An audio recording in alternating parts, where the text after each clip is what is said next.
Bueno, buenas noches. Vamos a dar inicio a la revisión de este día de lo que es la flebotomía. Vamos a tocar un poquito de lo que es sangre. Bueno, vamos a iniciar con lo que es sangre, que por definición entendemos que es un fluido que se mueve a través del sistema cardiovascular, como lo dijimos en la revisión anterior, usando los vasos sanguíneos, arterias y venas para este propósito. En un adulto promedio, la cantidad de sangre que circula podría andar entre 5 y 6 litros de sangre. La sangre tiene dos principales componentes, la parte fluida y la parte sólida o de elementos formados. La parte líquida sería el plasma y la de los elementos formados donde vamos a encontrar a los glóbulos rojos y la variedad blanca. Y también está incluido en ese sector de sólidos formados los trombocitos o plaquetas, ¿verdad? La función principal de la sangre en el cuerpo es transportar distintas sustancias, ¿verdad? Y también gases. Entre ellos tenemos oxígeno, el dióxido de carbono, nutrientes de la dieta, aminoácidos, grasas, diferentes también componentes del sistema inmunológico se mueven ahí, como son glóbulos blancos, inmunoglobulinas, también factores de coagulación van en ese sector líquido, hormonas que son de mensajeros químicos van en ese sector también. También nos ayuda a la sangre a regular la temperatura del cuerpo. Ahora, estos porcentajes que ustedes ven por acá se entiende y se acepta que la sangre tendría un porcentaje de 55 líquido o plasma y un 45% de sólidos, de elementos formados. De este 55%, el 90% es agua y 10% son los componentes que habíamos mencionado, ¿verdad? Que tendríamos macromoléculas biológicas, gases, desechos, electrolitos. Luego en el 45% tenemos un pequeño porcentaje que es las plaquetas o trombocitos y los glóbulos blancos y sus diferentes clases. Y el 44% de este 45%, pero ya en el global del 100% sería casi un 98%, lo componen células rojas. Esa sería más o menos la distribución. Ahora bien, en cuanto a la parte de vida de un glóbulo rojo, las células rojas tienen una vida promedio en el adulto de 120 días, que sería el equivalente a más o menos 3 meses. En niños se acepta 80 días. ¿Ya? Entonces, células que son dañadas antes de estos 120 días o que llegan a los 120 días de vida y envejecen en el proceso natural, también son sacadas de circulación en nuestro cuerpo en áreas bien específicas como son el hígado y el vaso. ¿Verdad? No olvidando también que nuevas células son producidas diariamente en nuestro cuerpo, en la médula ósea, en la parte roja de la médula ósea en nuestro cuerpo. Nuestro cuerpo también necesita un estímulo hormonal para producir lo que se llama formación de células de la sangre. Ese proceso se conoce como hematopoiesis y necesita el control de una hormona, es la eritropoyetina. Esta eritropoyetina se secreta en la parte del riñón y básicamente el estímulo que la eritropoyetina necesita como retroalimentación es los niveles de oxígeno, ¿verdad? Cuando una persona tiene niveles de oxígeno bajos, no transitorios, sino que de manera sostenida, crónicos, como podría ser que alguien se movilice a vivir a una parte alta, de gran altitud, y los niveles de oxígeno para esa persona en lo que se adapta se vuelven bajos, hipoxémicos. Entonces el cuerpo secreta eritropoyetina, ¿verdad? También la eritropoyetina podría bajar en forma secundaria a una enfermedad renal. Pacientes renales crónicos tienden a tener eritropoyetina baja. En esos casos, el factor oxígeno no tiene nada que ver, sino que más bien es es secundario a una falla de un órgano. La hematopoiesis, que les decía que como concepto es la formación de células rojas, de los componentes de las células rojas, todos ellos, ¿verdad? No solo las rojas, sino que ahí podrían ir también plaquetas, glóbulos rojos. Este proceso se inicia desde el periodo embrionario y dura durante la adultez y llega hasta la vejez. Lo que sucede a veces es que el porcentaje de hematopoiesis baja en el adulto mayor. O sea, son cambios naturales del envejecer, que la hematopoiesis ya no es tan buena como era en un niño, en un joven, sino que se vuelve un poquito más lenta y en menor proporción. Pero siempre se producen células del sistema, del componente celular rojo, ¿verdad? Entonces, y de las otras clases que hemos mencionado. Entonces, es un proceso que nunca termina.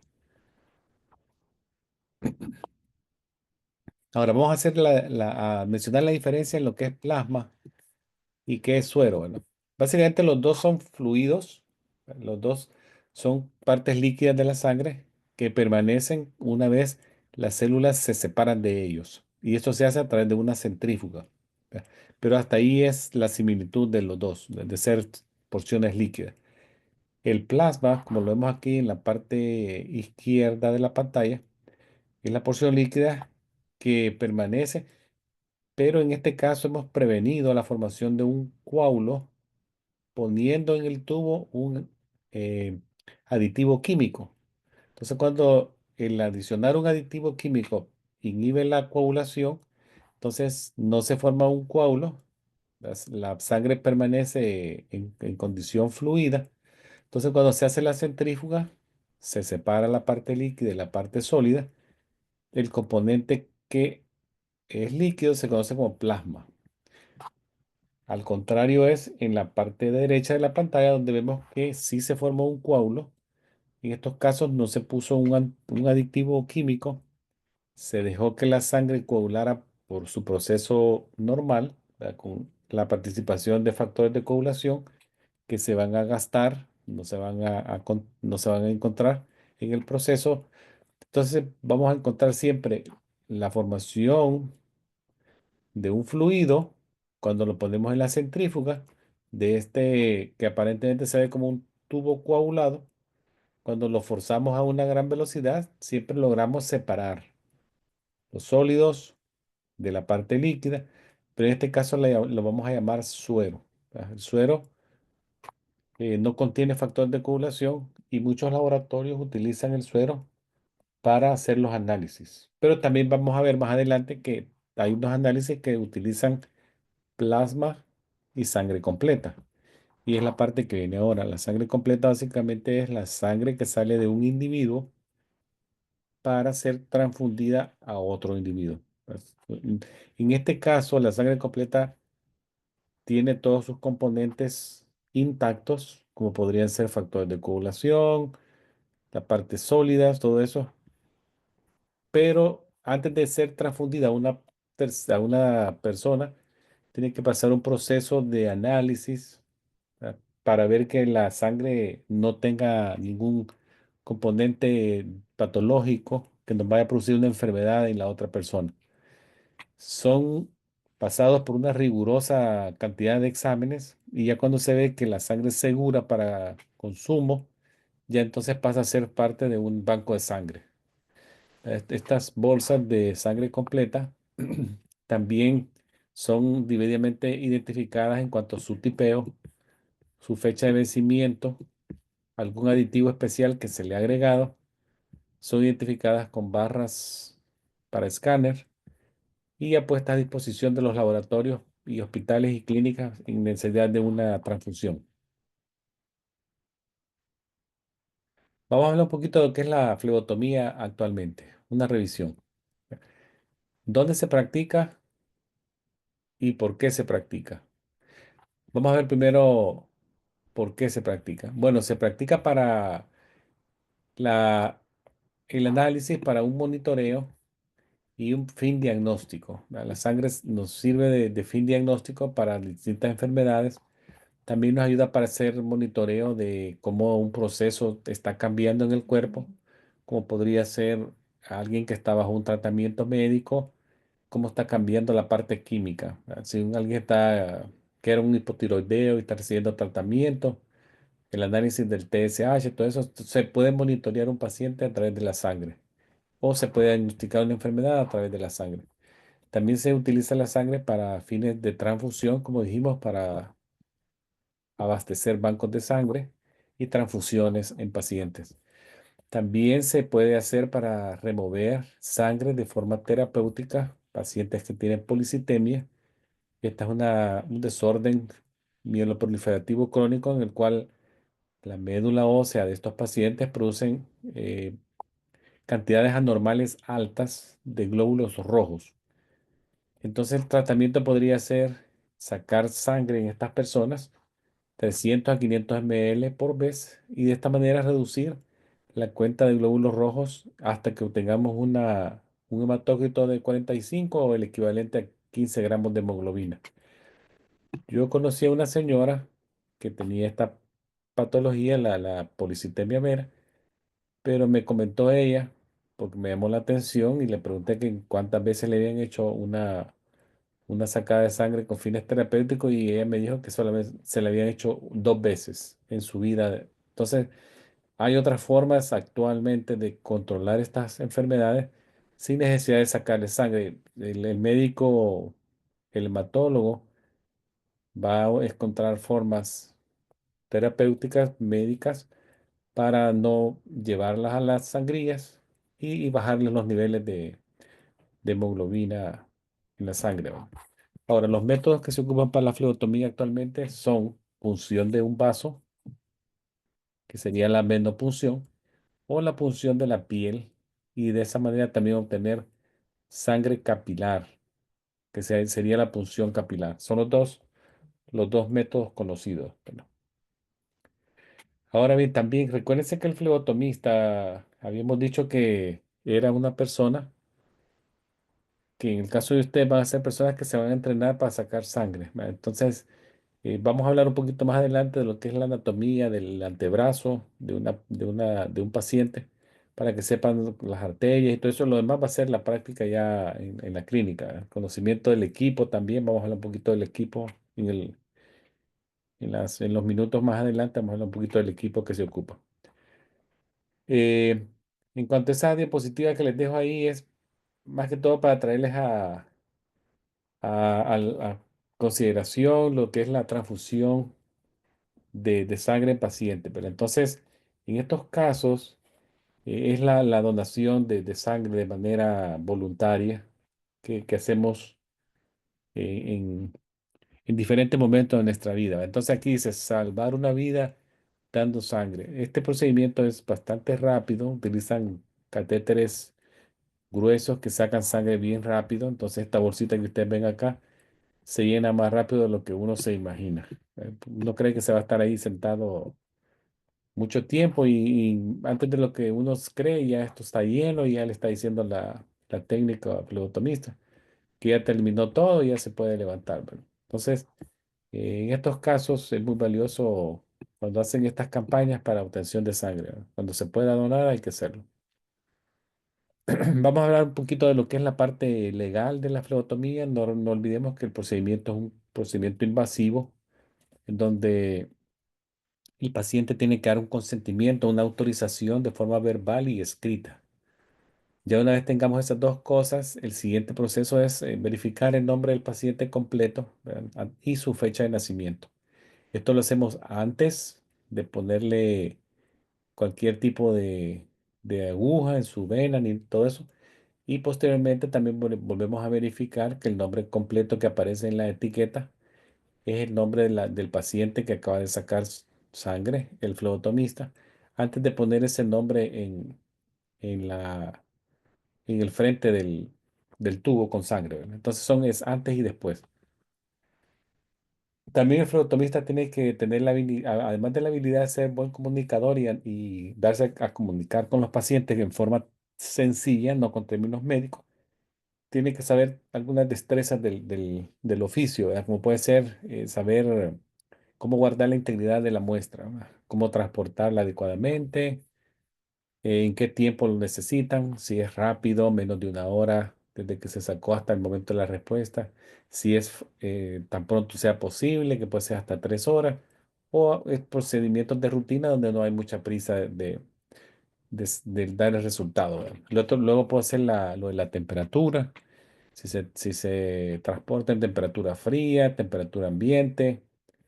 Lo de la agitación tiene que ser movimientos suaves cuando querramos. Vamos a ver un video más adelante que la agitación agresiva podría destruir glóbulos rojos y producir hemólisis una vez se separe el plasma o el suero. Entonces tenemos que ser cuidadosos, solamente un movimiento para mezclar el aditivo con la sangre, ¿verdad? Que cuando debemos de protegerlo de la luz. Algunas pruebas necesitan protección de la luz y luego conocer cómo funciona una centrífuga. Acá está lo del transporte, pruebas que se tienen que transportar frías, otras que temperatura ambiente, otras que necesitan un poco de temperatura tibia. Vamos ahora a hablar un poquito de la identificación de los tubos. Entonces, para ese propósito, los tubos tienen color en sus tapaderas. Esa es una manera de identificarlo, ¿verdad? Entonces, al conocer el aditivo que está dentro de un tubo en base a su color, sabemos qué tipo de pruebas se pueden hacer en ese tubo o poner sangre para hacer un tipo de prueba específica. Los análisis sanguíneos necesitan preparación química, algunos de ellos, para obtener valores óptimos. Entonces, poniendo estos aditivos, que se logra eso, ¿verdad? Para que se vean valores lo más cercano a la realidad de cuando esa sangre fue sacada y el nivel del químico en el cuerpo en ese momento es lo más cercano a la realidad para tener un valor que nos dé pistas diagnósticas o de monitoreo. Entonces, vamos a ver que los tubos tienen este taponcito de color y vienen en diversos colores. ¿Va? Está uno morado, un rosado, rojo, azul, verdes. Ya vamos a ir hablando uno por uno de ellos. Entonces, algunos de los aditivos que vamos a hablar son, por ejemplo, está uno que se llama ETA, el sodio citrato, la heparina. Vamos a ir hablando de ellos. Vamos a empezar por el primer tubo, que es el tubo de color rojo. Este tubo de color rojo no requiere aditivos, ¿verdad? No tiene ningún anticoagulante. Se puede usar comúnmente para pruebas químicas que utilizan para su análisis el suero. Ahí tenemos el factor reumatoideo, la amilasa, magnesio, cortisol, ácido úrico, hormona paratiroidea, el RPR, que es para sífilis, péptido C, y algunos procedimientos de banco de sangre. Utilizan el color rojo. Luego tenemos el color azul, que se utiliza para pruebas de coagulación. Si ustedes se fijan en los tubos en la parte superior, van a ver que todos ellos traen especificado qué aditivo está en su interior. Si usted ve acá, dice sodio citrato al 3,2%. ¿Qué es lo que estamos diciendo? El tubo celeste tiene el aditivo sodio citrato al 3,2% y es un tubo que se va a usar para pruebas de coagulación. Ahí tenemos, por ejemplo, fibrinógeno, análisis de fibrinógeno, el PT, PTT, factores, actividad de los factores, el tiempo de coagulación con trombina. Entonces, son diferentes pruebas que vamos a ocupar. El dímero D no se usa mucho en la consulta general, pero en algunos momentos puede ser que un médico lo indique para descartar presencia de coágulos en el cuerpo, como un paciente que puede haber sospecha de un edema agudo del pulmón o un embolismo pulmonar, un infarto al miocardio, todo eso puede ser que dejen dímeros de eso. Luego tenemos el tubo de color lavanda o morado, si ustedes ven acá. Aquí dice ETA al 7,2% de miligramos. Entonces, este aditivo ETA es el nombre, una abreviación de este nombre largo que ven acá, para no decirlo. Solamente es ETA, EDTA. La prueba que se hace en estos morados son aquellas pruebas que tienen que ver con hematología. Comúnmente se usan para CBC, que sería la cuenta de sangre completa, cuenta de reticulocitos, cuenta de plaquetas, eritrosedimentación en sangre, hematocrit hemoglobina. Hay una prueba muy específica que se llama péptido natriurético cerebral que se utiliza para descartar insuficiencia cardíaca congestiva. Está el directo de Coombs, entre ellos, para los que se hacen en las pruebas lavanda. Ahora, el de color rosado, también si te ven acá, el aditivo es el mismo, ETA, y este se usa para pruebas hematológicas como puede ser tipeo y RH, un muestreo de anticuerpos, una prueba cruzada y un estudio de ROGAM. El estudio de ROGAM es una prueba que utilizan ginecólogos, ¿verdad? Que incluye el análisis ABO y el RH de la madre, los tipeos ABO y RH de la madre, muestreo de la sangre fetal y presencia de algún tipo de anticuerpo de la madre, ¿verdad? Entonces son estudios que no los hacen muy frecuentes, pero si cuando se indican, el tubo a usar va a ser el tubo de color rosado. Luego tenemos el tubo de color verde en sus dos modalidades, que es el color verde claro y el color verde tono oscuro, fuerte, como el que ven acá. Los dos tienen la heparina, ¿verdad? Solo la diferencia es que uno es litio heparina y en este caso del verde oscuro que vemos acá es el sodio heparina. Este va a utilizarse para pruebas de rutina química, pero que son urgentes, ¿verdad? Muy urgentes, que dice STAT. Cuando vean esta palabra, quiere decir muy urgente. Que es esa prueba la que requieren, si es posible, en menos de una hora desde que sacó el flebotomista la sangre del paciente hasta que el resultado es impreso en un papel. O sea, muy urgente. Entonces requiere plasma o sangre completa, ¿verdad? Para el análisis. Luego está el verde claro, que también tiene el ETA como aditivo. Ah, perdón, este es el heparina de tipo litio, litio heparina. Lo que también puede cambiar de este es que tenga separador, gel separador o no. Esa es la diferencia entre uno y el otro, que podrían tener sin separador de suero o con separador. Las pruebas que se van a hacer aquí son amonia, paneles lípidos, paneles hepáticos, marcadores cardíacos, como puede ser la troponina, el CPK-MB, CK y la hormona gonadotropina crónica humana. De preferencia también son urgentes de químicas generales. Luego tenemos el color gris. Si ustedes ven este tubo, tiene dos aditivos y es el único de ellos que tiene dos aditivos. Tiene el potasio fluoride, no, el sodium fluoride y el potasio oxalato. El sodium fluoride que ven acá, este es el aditivo que se agrega para prevenir que la glucosa se degrade rápido. Es un antiglicolítico. Trata de mantener la glucosa lo más estable posible hasta el momento que se analice.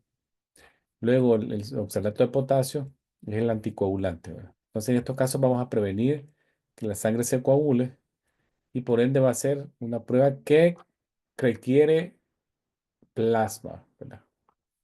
Comúnmente se utiliza para pruebas de glucosa al azar, glucosa en ayunas pruebas de tolerancia a la glucosa. Luego tenemos otro tubo que se conoce como tubo camuflajeado o rojo gris, que este también podría tener esa característica de que tiene un separador de suero, ¿no? Un suero separador, que es un gel que se va a colocar entre la parte sólida de las células y la parte líquida flotante. Podría tener un activador de coágulos y el separador. Se utiliza para química y pruebas inmunológicas y para el análisis de los paneles básicos o completos. Muchas pruebas se agrupan con un propósito. Básicamente es que están muy afín a un tipo de patología o análisis que el médico requiere. Por ejemplo, esta prueba metabólica completa, si ustedes ven acá, agrupa algunas pruebas que son de tipo hepático, otras que son de tipo renal. Luego tenemos algunos electrolitos, y luego la glucosa. Entonces, una prueba así bien general, pero agrupada para varias observaciones que el médico requiere. Se llama metabólico completo. Las que son más específicas tienen su nombre. Por ejemplo, aquí tengo un perfil hepático donde van a estar las bilirrubinas, las transaminasas, la bilirrubina total, directa e indirecta, las proteínas totales, albúmina. Luego tenemos el panel lípido o de grasa, que se utiliza mucho para cuando se hace un examen físico anual. El médico quiere saber cómo están los triglicéridos, cómo están los colesteroles, cómo está el HDL, el LDL. Entonces manda el perfil lípido. Luego tenemos otros de función tiroideas, el panel tiroideo, que va a ir la T4 libre, T3 libre, el TSH, que son lo que el médico requiere para diferenciar, por ejemplo, casos que hay sospecha de hipotiroidismo o hipertiroidismo o un estado de control. ¿Ves? Luego tenemos el tubo de color azul marino, o un azul más intenso que el celeste que vimos al principio de la presentación. Este también utiliza el aditivo ETA, si ustedes lo ven acá. Se utiliza para análisis de elementos, trazas, metales, como puede ser el plomo. También para el monitoreo de drogas terapéuticas, que son aquellas drogas que requieren análisis de concentración en sangre, que podría ser una droga específica que se quiera ver digoxina, análisis de ligoxina, análisis de litio, etcétera. O el análisis de una droga de tipo recreativa, toxicológica, como puede ser marihuana, cocaína, heroína o cualquier otra que tenga carácter recreativo sin uso médico. Va a utilizar este tubo de color azul oscuro. Luego también tenemos los botes de cultivo de sangre. Estos botes de cultivo de sangre vienen en perfil anaeróbico, aeróbico y está el bote infantil, pediátrico, ¿verdad? Entonces, todos tienen una cantidad máxima para sacar. Por ejemplo, en los adultos ya ellos vienen marcados que no se puede, de preferencia, no hay que sacar más de 8 a 10 ml de sangre. Y en los pediátricos tampoco no hay que sacar más de 4 ml de sangre. Y esto se hace con un propósito y es que cada vez que se indica sacar muestra de cultivo de sangre, van a hacerse 3 sets, al minuto 0, al minuto 30 y al minuto 90. Entonces, si ustedes suman, serían como que sacaran a alguien 30 ml en un adulto o hasta 12 promedio, 14 en un niño, ¿verdad? Entonces, por eso que les ponen límites para no sacar demasiada sangre al paciente. La sacada de sangre para fines de cultivo de sangre tiene una técnica más aséptica, más observando técnicas de asepsia, a diferencia de la fleotomía convencional, que sería una técnica limpia, pero no es necesariamente tan estéril. El de cultivo de sangre sí requiere un poquito más de observación de la técnica, entonces va a utilizar lo que lavarse las manos un poquito más largo que 20 segundos, y ya los equipos vienen para hasta poner un campo estéril donde se va a ver la zona de las venas, todo eso, para hacerlo con una técnica más aséptica, más estéril. Ahora, vamos a ver el orden aceptado para la sacada de sangre. ¿Verdad? El uso de un orden correcto para la venopunción es muy importante. El Instituto de Medidas de Estándares Clínicos de Laboratorio ha establecido y regula que se respete este orden para prevenir contaminación cruzada de los aditivos durante una sacada de sangre. Entonces, si bien es cierto, estos sistemas son bastante cerrados porque son como sistemas de presión negativa, de succión, requieren que se trate que se respete este orden lo más posible. ¿Verdad? Entonces, comenzamos, por ejemplo, si va a haber una sacada para cultivo de sangre, ese sería el número uno. ¿Verdad? Pero recuérdense que no todas las veces a los pacientes les dejan sacadas de cultivo de sangre. Entonces puede ser que se convierta en número uno el celeste. Los tubos que tienen sodio citrato, ¿verdad? Son los celestes. Ese sería el número uno si no hay cultivo de sangre. Si hay cultivo de sangre, ese sería el número uno. Luego sería el, los tubos que utilizan como muestra suero. Estos incluyen aquellos que tienen activador de coágulo o presencia de gel separador, que ahí tenemos el camuflajeado, el de tapón amarillo oro y el color rojo. Luego vienen los tubos que tienen heparina con o sin gel. Ahí incluimos el verde oscuro, el verde claro que hablamos hace un momento. Luego vendrían los tubos, acá está en este número 5, pero si no hay cultivo se convierte en número 4. Los tubos que tienen el aditivo ETA. ¿Ya? Esto puede ser con o sin gel separador. Ahí tenemos el rosado, el lavanda o morado. Y hay otro que menciona la literatura, que es el color perla, pero en este caso no lo mencioné yo porque así, bien raro que se utilice. Luego vendría por último el color gris, y el color gris dijimos que tiene los aditivos sodium fluoride y el potasio oxalato, ¿verdad? Que es el aditivo que se utiliza como antiglicolítico, que conserva más tiempo la glucosa en la muestra. Entonces, ese orden hay que tratarlo de respetar lo más posible para que la contaminación cruzada no se dé en la flebotomía. Vamos a ver ahora el equipo de buena punción de manera así general. Entonces, para hacer una venopunción es esencial conocer el equipo con el que se va a trabajar y debe estar cerca de nosotros a la mano en una bandeja pequeña que contenga lo más necesario para esa punción. ¿Verdad? Y en eso incluyen antisépticos, los tubos Vacutainer, las agujas y otros dispositivos como podrían ser los limpiadores de alcohol, los torniquetes, las etiquetas de los tubos, el contenedor de objetos filosos, gasa 2x2, tape para mantener la gasa en posición ya al final. Y en algunos casos se puede necesitar como calentadores de talón o calentadores de mano. Puede estar incluido. Acá les muestro una bandeja pequeña que es lo que, digamos, lo de choque, ¿verdad? Con lo que vamos a ver para sacar esa punción adelante.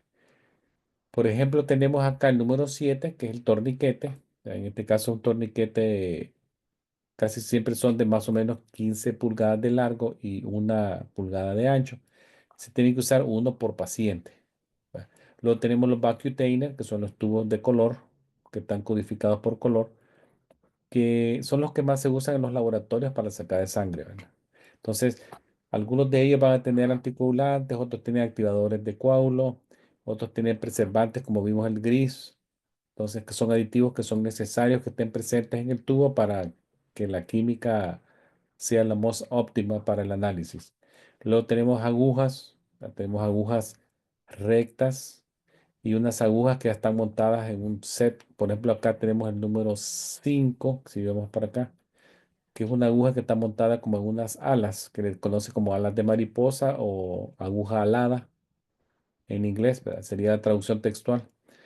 También hay algunas agujas que son rectas, que se utilizan como para sacar sangre cuando se va a hacer cultivo de sangre.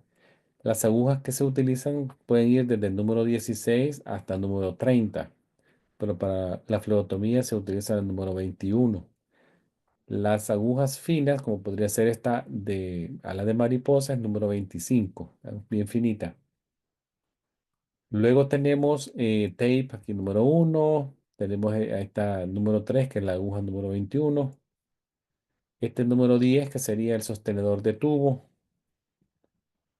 Si ustedes ven acá en este dibujo de la derecha, este número 10 sería este acá, que es el sostenedor de tubo.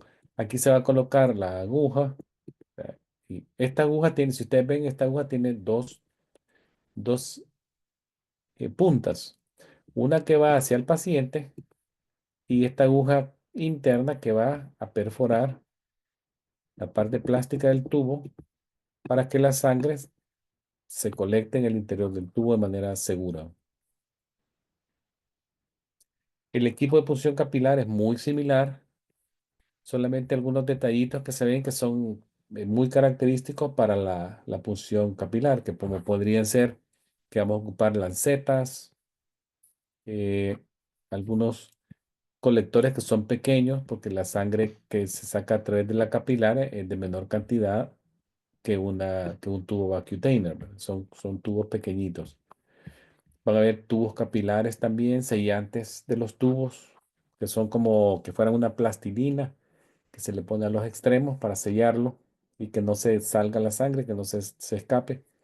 Gasas 2x2 para limpiar y secar. Y también se pueden utilizar como curitas. También puede haber micropipetas y las etiquetas de los pacientes, ¿verdad? Con los nombres de los pacientes. Aquí les muestro unas fotografías de unas agujas que ustedes van a ver que los números pequeños son los más gruesos de las agujas. Por ejemplo, una aguja 16 es una aguja gruesa que tiene una buena capacidad de aspirar, pero no se va a utilizar para una flebotomía convencional, ¿va? La convencional va a andar por acá, por la 21, más o menos. La número 25 dijimos que podría ser una mariposa. Hay algunas que son número 30, pero no se utilizan para flebotomía. Son muy finitas esas. El número 30 se utiliza como para hacer escleroterapia en venas finas.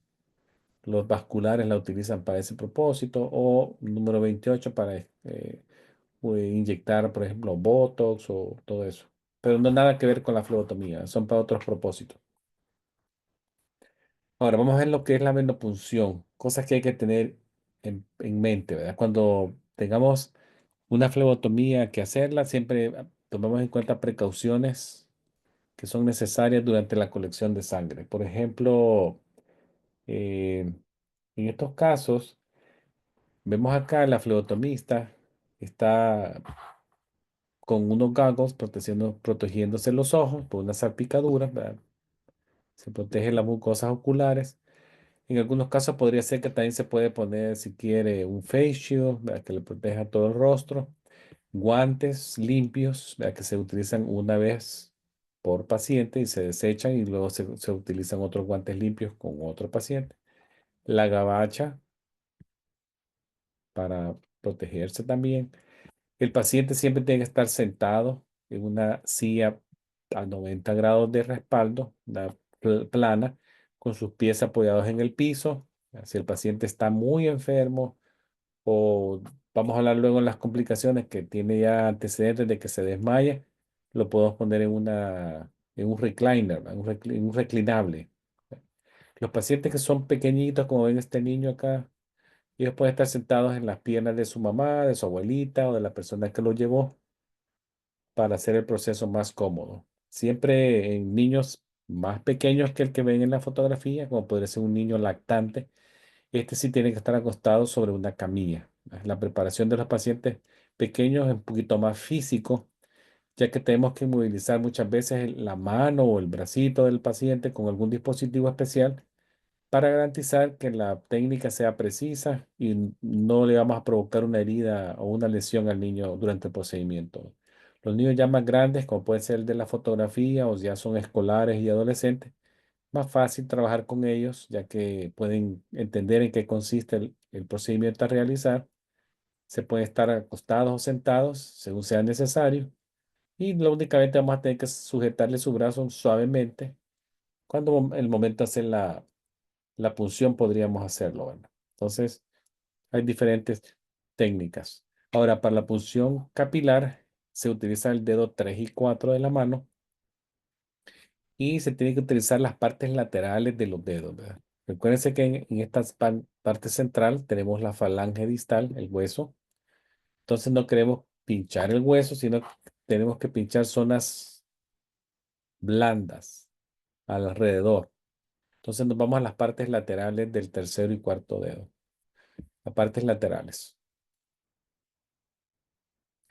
En los niños lactantes o recién nacidos, que se les requiere hacer una punción en el talón, se va a utilizar también las partes laterales. No olviden que por acá tenemos el hueso calcáneo y queremos evitar pinchar el hueso calcáneo. A pesar de que los pies de los niños son bien gorditos, si ustedes ven el pie de un niño es bien, bien gordito, tiene bastante tejido blando, siempre es posible, ¿verdad? Pero no imposible que le podamos pinchar su hueso calcáneo. Entonces nos vamos a las partes laterales del talón en la superficie plantar, en la parte plantar. Zona plantar, pero lateral en el niño. Esto es para la punción capilar del talón. Ahora, para la colección de especímenes que requieren protección de la luz, ya existen unos tubos color ámbar en donde se puede colocar el tubo en su interior y sellarlo, ¿verdad? Completamente para protegerlo de la luz. Ya existen tubos. Pero, ¿qué pasa si no hay? Bueno, podemos improvisar para colocar una porción eh, de papel aluminio en la zona transparente del tubo hasta la zona del color, lo más posible, bloquear el acceso de luz a la sangre y de esa manera improvisamos un poco y mandamos la muestra seguro, ¿verdad? Hay algunas pruebas que utilizan ese tipo de protección. Acá les pongo algunos nombres para que ustedes vean qué pruebas son. También colocamos un poquito de la anatomía del brazo. Tenemos que la flebotomía en el brazo se va a hacer en la zona antecubital, en la fosa, ¿verdad? Lo que sería, si nosotros tenemos el codo, ¿verdad? El olecranon del codo atrás, el hueso del codo, la parte anterior sería la fosa o la antecubital, ¿verdad? Entonces, esa fosa antecubital nos orienta a tres venas que están ahí, que se pueden ver fácilmente.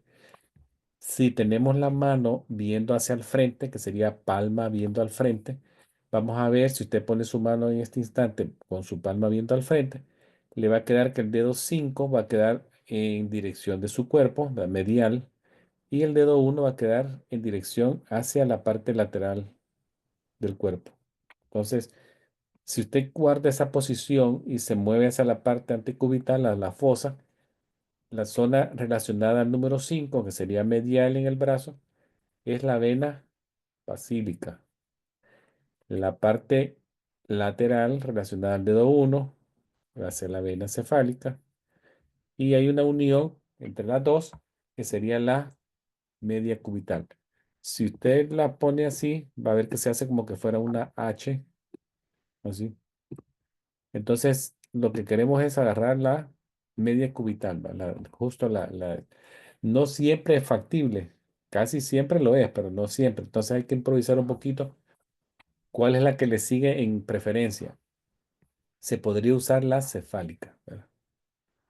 La basílica no se requiere porque la zona de la basílica, por esa zona pasa el paquete vasculo nervioso del brazo, donde va a estar el nervio mediano, la arteria braquial y bien fácil le podemos dar a uno de esos y provocar un hematoma en la zona y formar un compartimiento y presionar el nervio. Por eso nos vamos lejos de esa zona, un poquito más lateral a la cefálica o nos quedamos en la parte de la media cubital acá para hacerlo de manera segura. Aquí está otra vez, cefálica, basílica y esta es la media cubital. ¿Qué pasa si tenemos que hacerlo en la mano? En la mano podemos pinchar en la parte de atrás de la mano. Si la palma yo les acabo de decir que tuviera su palma viendo hacia el frente, entonces si usted le da vuelta a la mano y pone la palma hacia la mesa, como que pone la palma plana en la mesa, las venas que le quedan vistas son las de la región posterior, ¿verdad? Son las que podemos pinchar si tuviésemos necesidad, que sería en este caso la número 2. Se llaman venas metacarpales dorsales. No podemos utilizar venas de los dedos ni las venas que estén en la zona de la muñeca. No se puede. Solamente las dorsales metacarpales. Acá se ve una foto un poquito más fácil de ver. La parte posterior de la mano, metacarpales dorsales. Vamos a ver este video. Vean este video que es 3 casos de flebotomía, en donde vamos a discutir la técnica al final.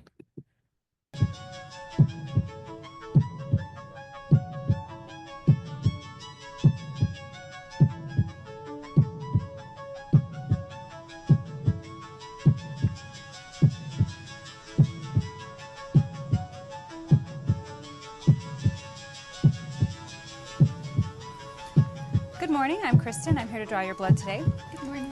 Could you please state your name and date of birth? Pat White, November 11th, 1986. Thank you. Have you had anything to eat or drink in the last 12 hours? Not since 9 last night. Thanks. Do you have any questions? No. All right, it will just take me a minute to get everything set. Blood collection by venipuncture is one of the most common procedures performed in a healthcare setting.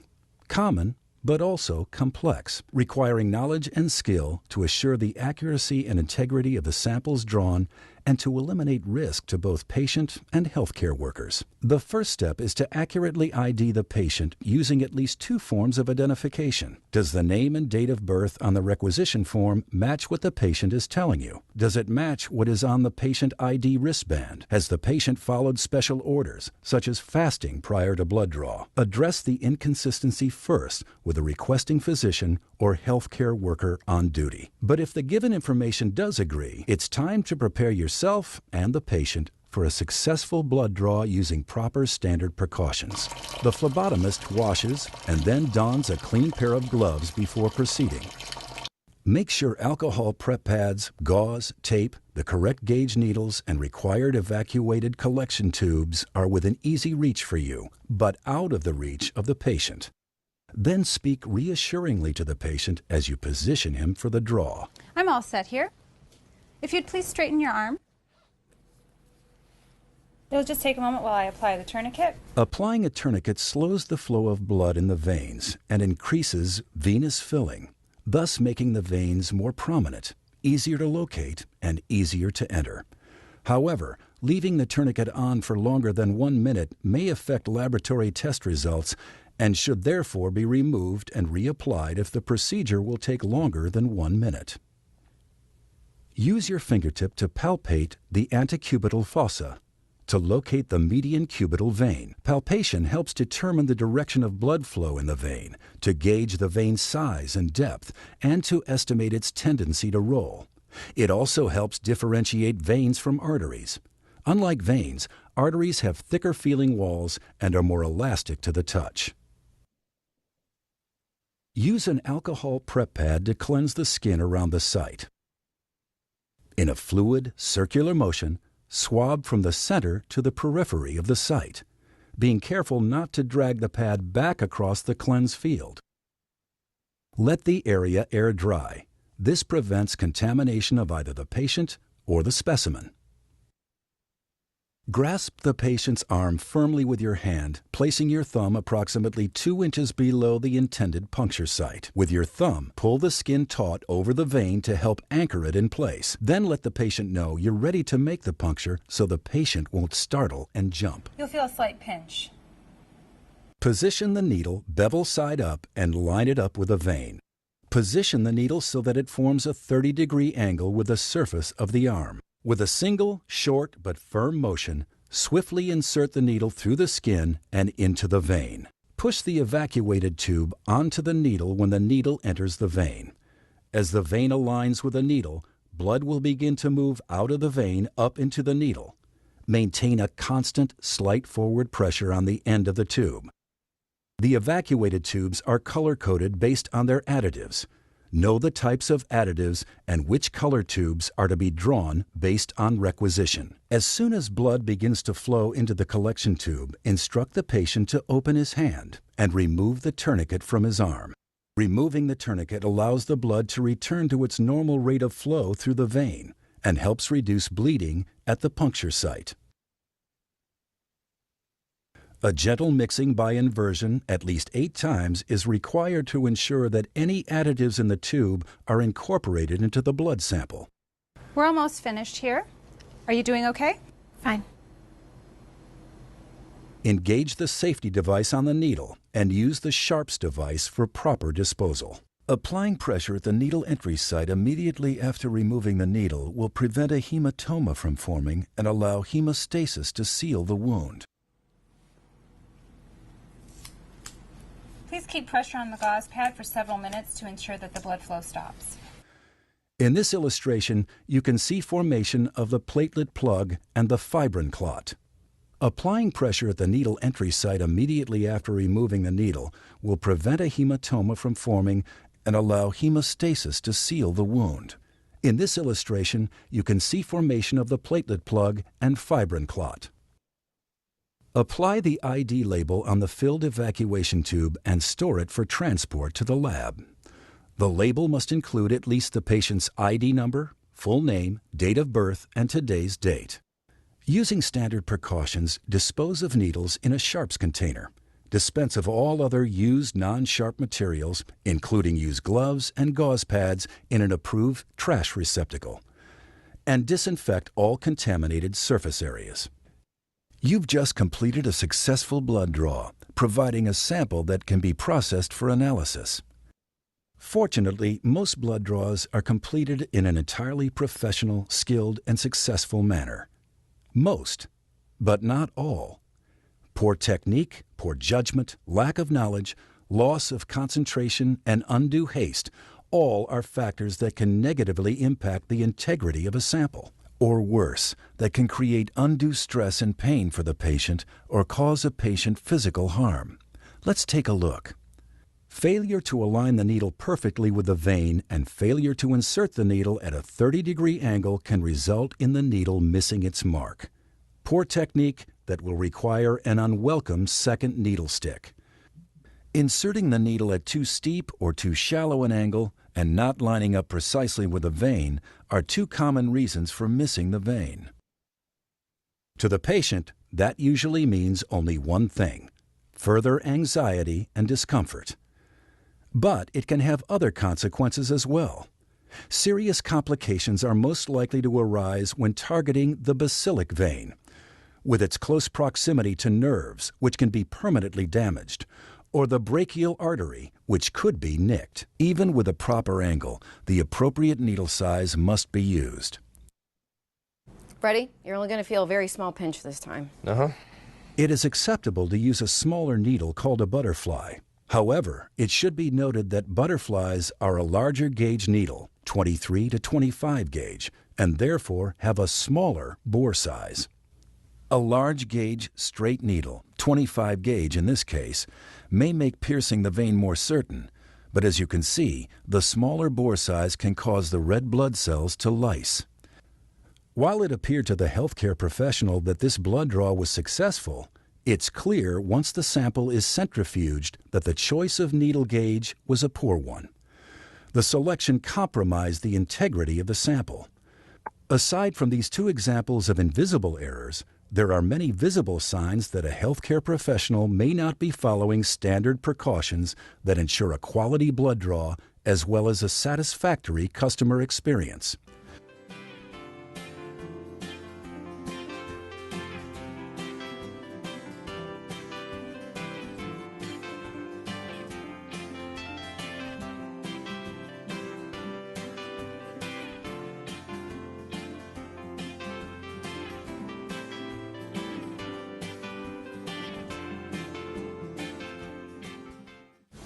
All right, you're good to go. That's it? Yeah, I just need to put some tape on it.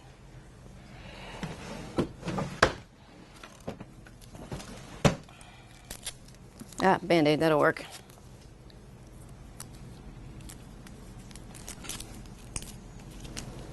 What about this? Oh. You're good to go. Good to go? Not necessarily.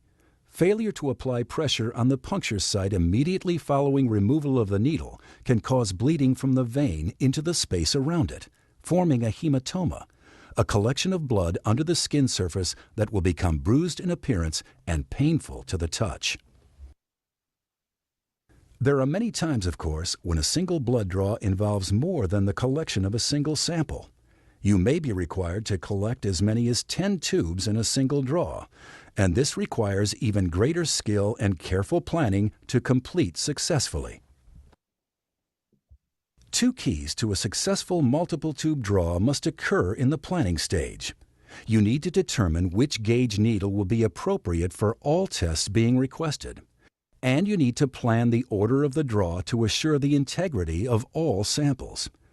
But your technique should remain the same. Let's take a few moments to review. Position the needle bevel side up and line it up with a vein. Position the needle to form a 30-degree angle with the surface of the arm. With a single short but firm motion, swiftly insert the needle through the skin and into the vein. Push the evacuated tube onto the needle when the needle enters the vein. As the vein aligns with the needle, blood will begin to move out of the vein up into the needle. Maintain a constant, slight forward pressure on the end of the tube to prevent release of the shutoff valve. As soon as blood begins to flow into the collection tube, instruct the patient to open his hand and remove the tourniquet from his arm. Removing the tourniquet allows the blood to return to its normal rate of flow through the vein and helps reduce bleeding at the puncture site. When performing a multi-tube draw, it is important to follow the correct hospital-mandated order of draw. Blood cultures are always drawn first.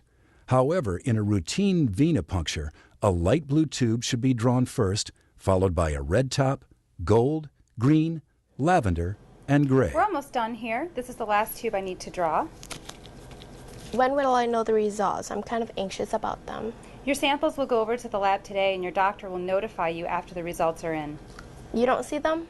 No, I don't. The samples that we draw today are tested by laboratory professionals who relay those results directly to the physician. My responsibility is to assure the quality of the samples I draw so that the results your doctor receives are both accurate and meaningful. The level of quality and integrity of the samples the laboratory receives is dependent upon the level of skill, knowledge, and professionalism of the phlebotomist. A big responsibility, but one that can make a real difference in the lives of your patients.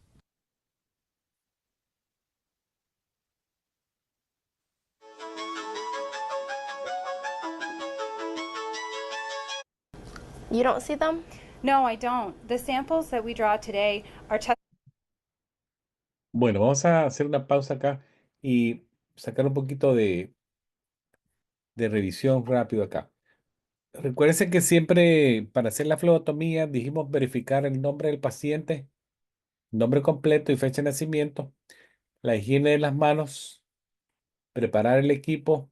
Luego ya en la técnica tenemos el torniquete, si se recuerdan, se coloca más o menos a 3 4 pulgadas. El equivalente sería by 8 a laboratory 10 professionals. centímetros del sitio de punción, ¿verdad? Ella, en este video, ven acá que está funcionando acá. Había colocado el torniquete más o menos a 3 4 pulgadas del sitio o 8 a 10 centímetros. El ángulo de la aguja entró más o menos entre 15 y 30 grados de ángulo, que es el ángulo para una venopunción, ¿verdad? Luego tenemos las de diferentes ángulos, lo vamos a tocar en otra revisión. El tipo de ángulo de entrada de las agujas dependiendo a la técnica que vamos a estar utilizando. El torniquete no tiene que estar más de un minuto, sino que tan pronto ya haya flujo de sangre hacia el tubo, ya el torniquete se retira.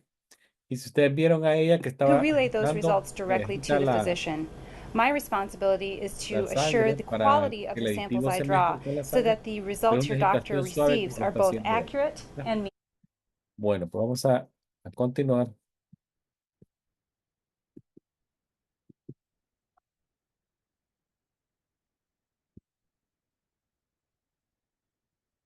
Pasar a la siguiente presentación.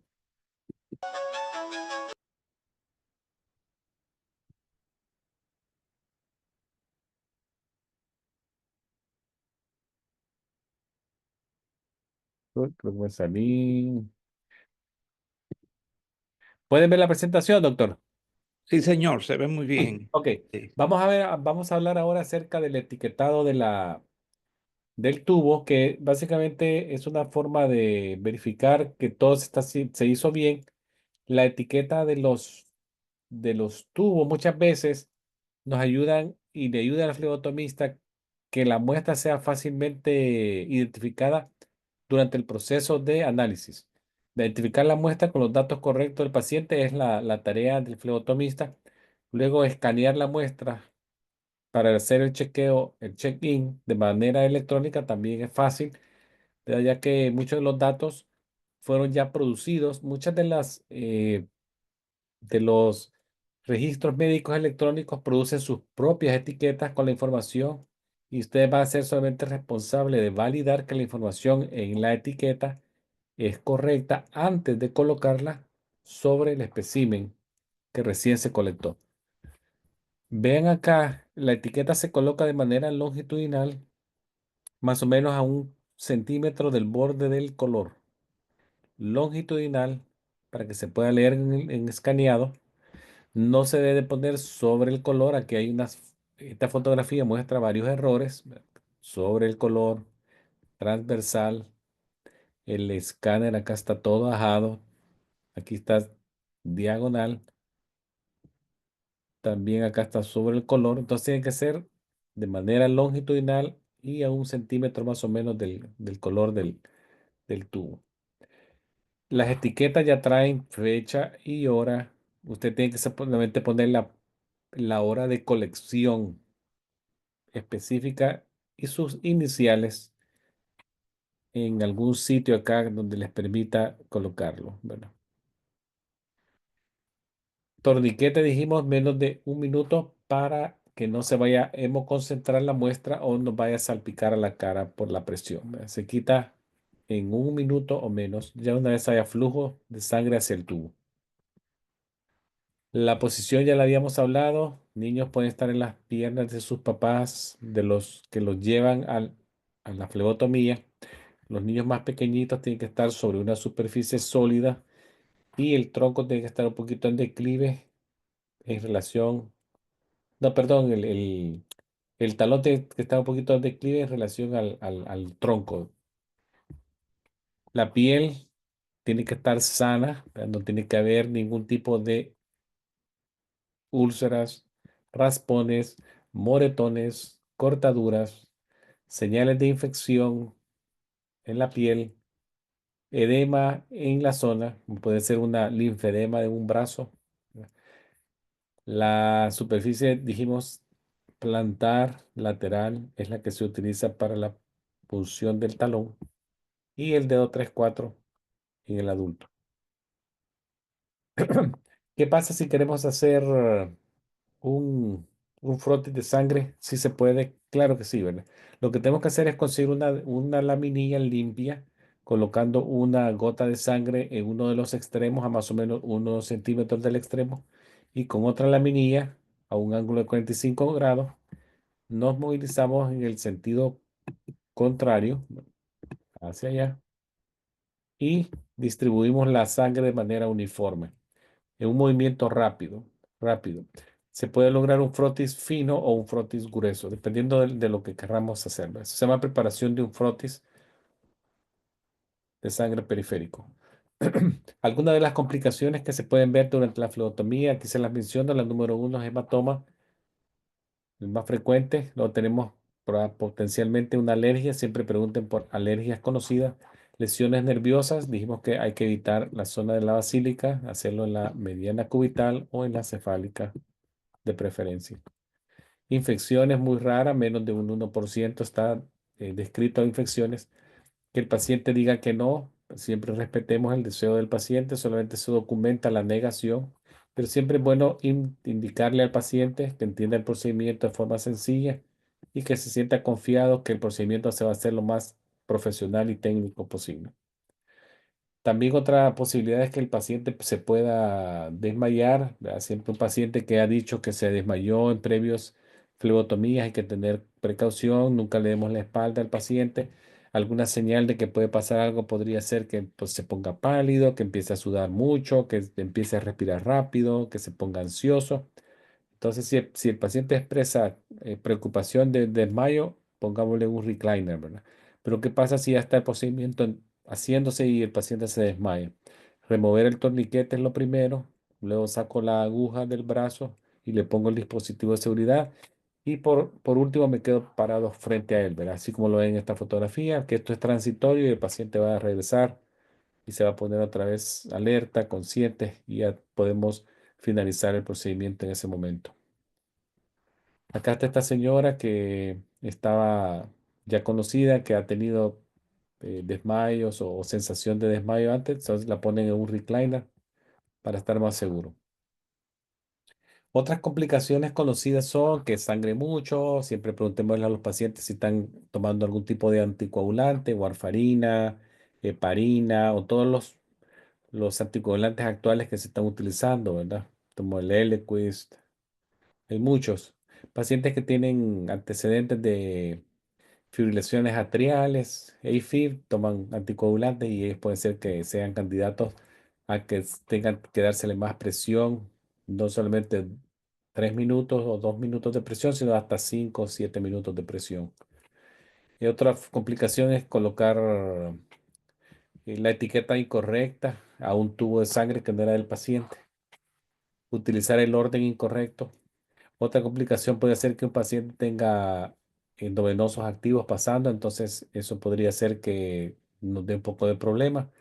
Tratemos de tomar la muestra en una zona donde no hay endovenosos activos pasando, pero si tuviésemos que sacar sangre y los dos endovenosos hay uno en cada brazo, podemos hacer que la punción sea inferior a la zona del líquido endovenoso, ¿verdad? Para que esté menos hemodiluido en la muestra. Podría ser también que un paciente tenga una fístula arteriovenosa, ahorita se la muestro acá. Pacientes que tienen fístula arteriovenosa para acceso de hemodiálisis, mucha precaución acá, no hay que pinchar en esta zona, sino que irse al otro brazo.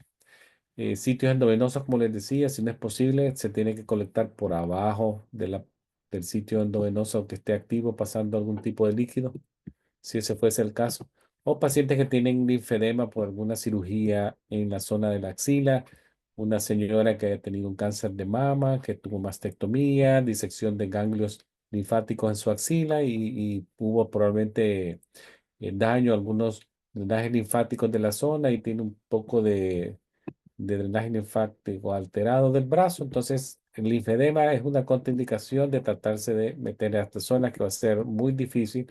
Entonces, me voy a la zona del anticubital del otro brazo o podríamos hacerlo en la zona metacarpal dorsal de la mano, como lo dijimos, ¿no? Otra opción. Bueno, esta es la presentación que les traía. Así que no sé si tienen alguna pregunta de flebotomía. Muy bien, profesor. Muchas gracias. ¿Alguna duda, pregunta o inquietud? Yo una preguntita. Adelante. Cuando es para los niños, siempre en el costado del talón vendría a ser, ¿no? O en el talón, sí. En el Correcto, en el talón. costado No del en el talón, centro sí. del talón, sino en el costado. En el costado, sí. Pero que sea superficie plantar. Ok. Ajá. Ajá, está bien entonces. Excelente. Y en el caso de la última fotografía que usted puso, que es cuando las personas tienen problema de linfa, ¿cierto? Que a veces ha sido removido por Sí, cáncer de mama y todo eso. sí. Supóngase que a lo mejor presente un cuadro que los dos brazos están comprometidos. ¿Podemos sacar en el hueco popliteo? ¿Podemos ir a esa parte Mm, o no? El hueco popliteo, usted me está diciendo En la atrás de la pierna. rodilla. Sí, debajo, ajá, en el sí, Uf. ¿de dónde uno, o del cuello, de dónde? Eh, un paciente ya con mucha complicación, el, Ajá, el- el médico tendría que buscar otro acceso venoso que podría ser, usted me está hablando de un paciente que podría estar ingresado en un hospital o ambulatorio. claro, sí, puede ser, sí. Si es un paciente ingresado en un hospital, podría buscarse un acceso venoso en otra zona, como podría ser de venas periféricas, como se puede hacer venodisección de algún sitio del brazo, Ujú. que yo lo he hecho. O si un paciente ingresado crítico, podría ser de toda una vena central en la zona de las subclavias o las en las yugulares, podría ser. Ajá, perfecto. Ok, bueno, perfecto. Gracias, doctor. Oh, Gracias. sí. Hay una pregunta en el chat, profesor, de Cielo. ¿De cuál? En el chat, Cielo escribió algo, Cielo Oh, Rodríguez. ahorita lo voy a tratar de leerlo, doctor. Sí, Permítame un segundo. exactamente. Déjeme ver Vamos a ver. sí, Cielo, si puede abrir su micrófono o prefiere. ¿Qué significa el cargo como empleado? Pregunta sobre, parece que usted mencionó. eh, o Oh, sea, aquí lo estoy. me Sí, queda adelante, duda. Cielo. Hola, ¿cómo está, doctor? El cargo TECH o PCT, algo así, es como unas siglas, entonces no identifico qué significa o a qué se refieren cuando hablan de esa terminología. Oh, fíjense que el término, por ejemplo, si una persona solamente ejerce como flebotomista, un término que se utiliza acá es técnico en flebotomía. Básicamente es una persona que tiene destreza De, manual y de conocimiento conceptual del proceso de sacar sangre y procesar una muestra de forma correcta. o sea, ese sería TECH. Sí, eso es ajá, como tecnológico. Sí, de tecnología. Ah, Tecnología, sí. Technology, exactamente. ¿TECH significa lo mismo o no? Sí, sí, sí. Eso sí, porque lo utilizan ese para, por ejemplo, dice EKG Tech, técnico en electrocardiograma, o Phlebotomy Tech. Exacto. Sí. Sí, Ah, ok, ok, ok. exactamente. Y profesor, también recordarle a Liliana, hay unos casos específicos que los flebotomistas que ya van a trabajar en cierta área de laboratorio, con los adictos a drogas que tienen las venas muy difíciles, ya tienen dañadas las Oh, sí, venas de los sí. brazos, ahí se utiliza las piernas, pero ya eso es con flebotomistas ya con más experiencia. Realizado, claro. Y muchas veces se dan los casos que hasta el mismo paciente se saca la sangre. Eso ha pasado en muchas clínicas de detox, como le llaman. Oh, Pero ya sí. es otro concepto un poquito más difícil porque usted no le encuentra vena, no tiene vena por Ujú. ningún brazo, por ningún lado, ni en la mano, ni nada cubital, ni nada de eso. Sí, sí, perfecto, gracias. Exactamente. Sí. Bueno, profesor, pues muchas gracias por su tiempo y a todos ustedes nos veremos el próximo Martes. Jueves. Jueves. jueves. Jueves. Exactamente, el jueves, sí. Buenas noches. Vaya, pues buenas noches. Buenas noches. Muchas